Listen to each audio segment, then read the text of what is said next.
Hélas, l'histoire de l'Afrique n'est guère enseignée en Europe, ni même en Afrique. Ce qui est fort dommage, parce qu'un tel silence laisse à penser qu'il n'y a pas d'histoire africaine. On se doute bien cependant que l'immensité de ce continent, berceau de l'Homo sapiens, a dû abriter au cours des siècles quantité de civilisations. Eh bien, ce fut justement le cas de l'empire du Monomotapa, dont le centre se trouvait au Zimbabwe et au Mozambique actuel.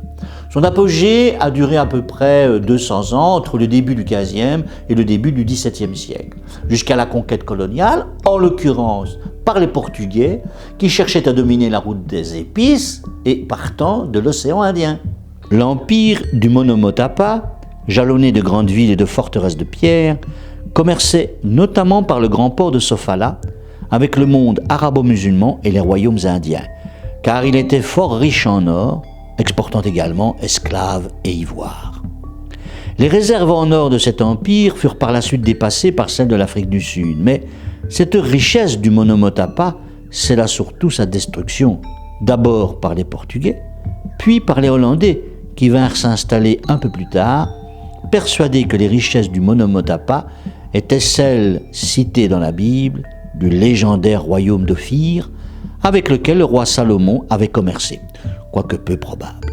Ainsi donc, l'histoire de l'empire du Monomotapa est emblématique de la malédiction de l'Afrique, victime de l'attrait que ces richesses ont pu exercer sur les mondes extérieurs, le monde arabe, le monde européen, le monde indien.